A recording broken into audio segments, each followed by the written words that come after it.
हमारे व्यस्त जीवन में ईश्वर की आवाज, ईश्वर को पाने का मार्ग क्या है? क्या करें? हम किस दिशा में काम करें कि ईश्वर की प्राप्ति सुगम हो? आज हम चिंतन करें। विद्या ददाति विनयम, विनयम ददाति पात्रता। विद्या वही है जो हमें ईश्वर पाने का योग्य पात्र बना दे। विनम्रता हमें कृपा का पात्र बनाती है। श्रद्धा, विनम्रता और समर्पण ईश्वर को पाने के सुगम मार्ग हैं। पास्का का चौथा सप्ताह, बृहस्पतिवार, 29 अप्रैल 2021। पहला पाठ प्रेरित चरित्र अध्याय 13 पद संख्याएं 13 से 25 तक और संत योहन का सुसमाचार अध्याय 13 पद संख्याएं 16 से 20 तक। सुसमाचार के मुख्य अंश। मैं तुमसे यह कहता हूं, सेवक अपने स्वामी से बड़ा नहीं होता और न भेजा हुआ उससे जिसने उसे भेजा। यदि तुम ये बातें समझकर उसके अनुसार आचरण करोगे तो धन्य होगे। अब मैं तुम्हें पहले ही यह बताता हूं, जिससे ऐसा हो जाने पर तुम विश्वास करो कि मैं वही हूं।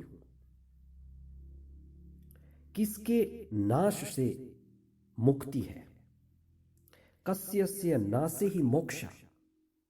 मन यानी मन में विद्यमान अहंकार के विनाश से ही मुक्ति संभव है। ईसा की शिक्षा में शिष्यों के पैर धोने की शिक्षा सबसे अहम और प्रमुख शिक्षा है। अपने शिष्यों को शिक्षा देते हुए ईसा ने उन्हें पहले ही चेतावनी दी थी, जो तुम लोगों में बड़ा होना चाहता है वह तुम्हारा सेवक बने, और जो तुम में प्रधान होना चाहे वह सबका दास बने। क्योंकि मानव पुत्र भी अपनी सेवा कराने नहीं बल्कि सेवा करने और बहुतों के उद्धार के लिए अपने प्राण देने आया है।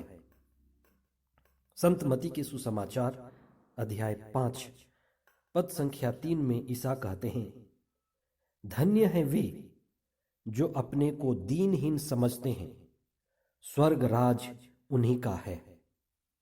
ईसा की शिक्षा का केंद्र संसार और अहंकार को तोड़ना है।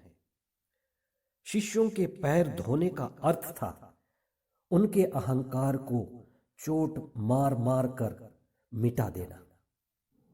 क्योंकि जहां अहंकार है वहां ईश्वर नहीं होता। जब अहंकार मरता है तभी श्रद्धा, विनम्रता और समर्पण हमें ईश्वर पाने के योग्य पात्र बनाते हैं। प्रभु यीशु की क्रूस की शिक्षा अहंकार शून्य होने की शिक्षा है, जो चेलों के पैर धोने से जुड़ी है। जो व्यक्ति अहंकार रहित है वही सच्चा और निस्वार्थ सेवा कर सकता है। हमारे आध्यात्मिक प्रगति में एक मुख्य बाधा आती है, वह है हमारा अहंकार, जो हमें झुकने नहीं देती। विनम्रता के बिना हम कृपा खोते ही चले जाते हैं। जो विनम्रता से झुकता है, जो चेतना में रुकता है, ईश्वर उसी को ऊपर उठाता जाता है। संत याकूब कहते हैं, प्रभु के सामने दीनहीन बने और वह आपको ऊंचा उठाएगा। वास्तव में अहंकार खालीपन है, माया है, बलून के जैसे है, जो है नहीं पर है जैसे मालूम पड़ता है।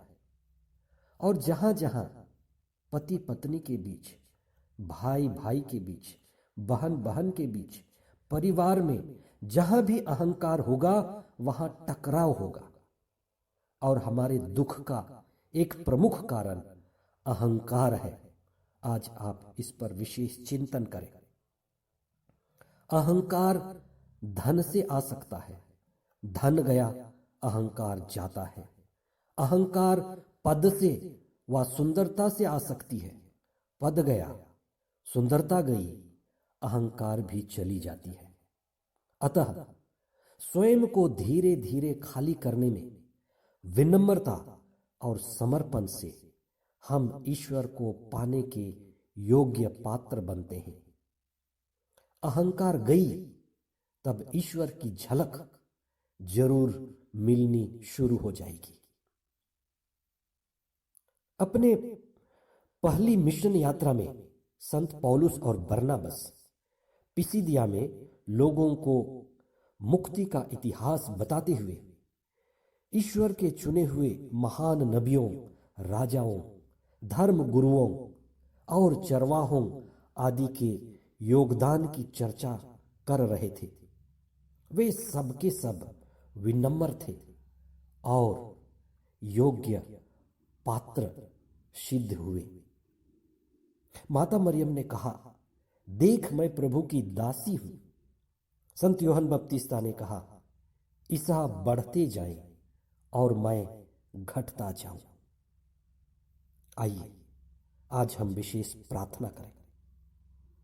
हे प्रभु, जैसे जैसे मेरी उम्र बढ़े मेरा अहंकार घटता जाए। आप स्वभाव से नम्र और विनीत थे। हे विनम्र यीशु, आपने कहा, मुझसे सीखो, मैं स्वभाव से नम्र और विनीत हूं। हमें अहंकार, संसार के झूठे शान शौकत और दिखावे की जिंदगी से बचा लीजिए। हमारे परिवार में, रिश्तों में, समुदाय में अहंकार के टकराव को सुलझाने के लिए विनम्रता का मार्ग दिखाइए। स्वामी होकर भी हे यीशु आप सेवक बने। हमें भी सेवा और प्रेम समर्पण का मनोभाव प्रदान कीजिए। आमीन।